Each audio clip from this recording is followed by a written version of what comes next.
Bonjour à tous, je vous souhaite pour commencer une excellente année 2025 pour vous et pour vos proches. Cette année doit être une année utile, une année dynamique et j'espère qu'elle vous comblera du début à la fin. Pour nous, ce début d'année 2025, pour la ville de Vitrolles comme pour toutes les communes, est marqué par une grande incertitude. En effet, vous le savez, le budget de l'État n'a pas été voté et il nous prévoyait des coupes budgétaires assez dures et qui menaçaient l'équilibre de nos finances.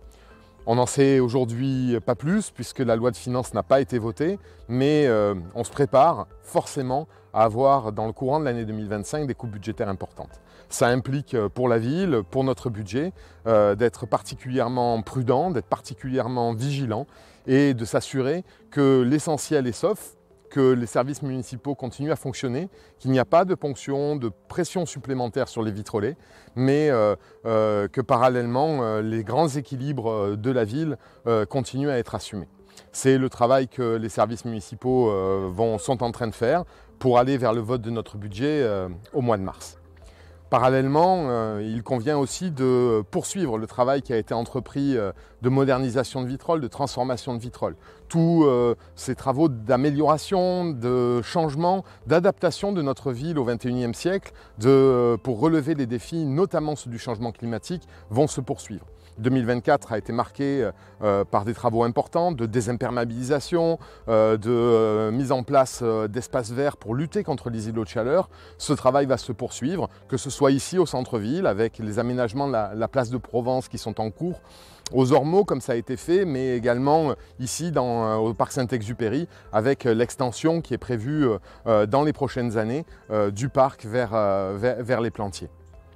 Autre élément particulièrement important, c'est la modernisation de l'attractivité de Vitrolles, de son attractivité économique. Et ça, c'est un travail qui est conduit parallèlement et de concert avec la métropole Aix-Marseille-Provence.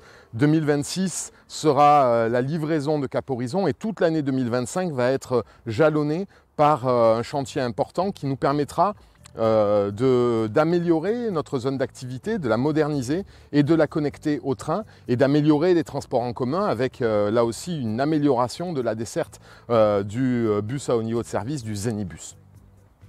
L'année 2024, elle a aussi été marquée par la livraison de la nouvelle école des Pins, l'école Badinter, qui sera inaugurée à la fin du mois de janvier.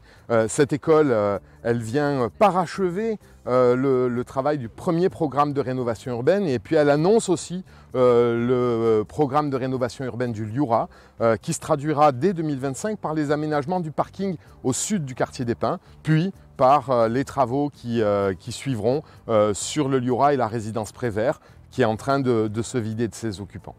Mais cette modernisation, cette transformation de la ville n'a de sens que si elle est partagée, qu'elle est vécue, qu'elle est incarnée par les Vitrolaises et les Vitrolais. Et c'est sur votre implication, sur votre attachement à notre ville qu'on mise le plus. Pour ça, évidemment, le tissu associatif est un excellent levier et nous continuerons à accompagner les associations vitrolaises. Nous avons d'ailleurs mis en place en 2024 et il sera reconduit en 2025 un fonds de participation, un appel à projets associatifs et citoyens qui permet de financer des projets occasionnels, opérationnels, de lancer une dynamique pour les associations et pour les citoyens vitrolais qui envisageraient de se constituer en association. Dans cet esprit, je ne peux pas passer cette vidéo sans vous informer de l'ouverture au mois de décembre du Y Café, café associatif qui s'est ouvert dans un bâtiment municipal au village et que je vous invite à aller visiter.